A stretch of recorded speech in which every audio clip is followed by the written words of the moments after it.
Hi everyone, it's Tony Richards and welcome to the TRspeaks Life Focus Minute. I want to talk today about a subject that, well, you know what, maybe we don't talk about that often, but I think it's a subject we need to talk about and a subject we need to understand. I want to talk today about spiritual warfare. Spiritual warfare. The difference between deliverance and spiritual warfare is that deliverance is dealing with demonic bondages and getting a person set free, whereas spiritual warfare is resisting, overcoming, and defeating the enemy's lies in the form of deception, temptations, and accusations.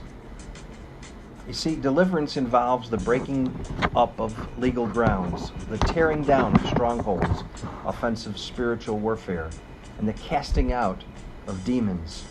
Spiritual warfare, on the other hand, is dealing with three key things the enemy sends at us: temptations, deception, and accusations. Something we've all faced in our life. At one time or another, we've all been tempted, we've all been deceived, and we've all faced accusations. Spiritual warfare comes in two ways: offensive and defensive. Offensive warfare is tearing down the strongholds the enemy has formed in your mind through deception and accusations. And defensive warfare is guarding yourself against the tactics or schemes of the devil. You see, the enemy's three primary weapons are: number one, deception. To deceive somebody means to make another person believe a lie or something that is not true. Have you ever been deceived in your life? Have you ever deceived someone else? You see, when the enemy sends deception your way, it's an attempt to deceive you into believing something that is just not true, so you fall into error. Be careful with deception, because sometimes just the slightest thing that we say or we do, or how we act or how we respond, can be very deceptive to someone else. Strongholds are built through deception. A stronghold is formed when deception takes hold in a person's mind. I've always said that one of the most important things is your attitude, and from your attitude comes, obviously, your mind. Your mind directs. Your mind understands. A stronghold is an incorrect thinking pattern that stems from believing something that is just not true. That's how the first way of spiritual warfare is deception. The second is temptation. Temptation often follows deception.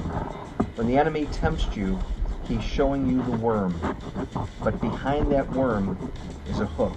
Be careful. See, the Word of God helps you to see the hook behind the worm.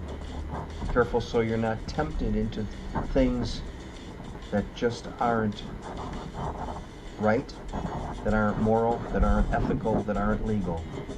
Be careful so that temptation does not lead you into action. And the third is accusations. The devil is known as the accuser of the brethren. Revelations 12:10 tells us that. See, he is known to take a believer who has done an embarrassing or gross sin in the past and continue to rub it in their face and beat them down with guilt and condemnation over their past. If you've truly repented, let it go.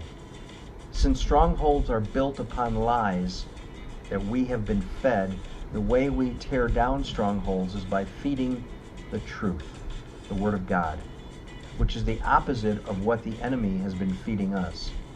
The weapon we use to tear down strongholds is found in Ephesians 6:17, the sword of the Spirit, which is the Word of God.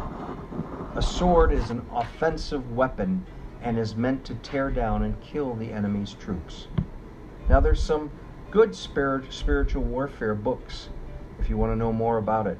Battlefield of the Mind by Joyce Meyer. Basic Training by Kim Freeman. And Spiritual Warfare by Derek Prince. You see, I think spiritual warfare is so important because we often think and we often look, and obviously we live in a material world. We live in a world in which we see things and we feel things and we touch things and we taste things. but there's a spiritual world, a spiritual warfare that's going on all the time. The life focus for tonight is your decisions and actions are not all based on present situations and reality. Understand how the spiritual realm affects your life. Knowing this and confronting those strongholds in your life will allow you in a positive way to understand and to go forward.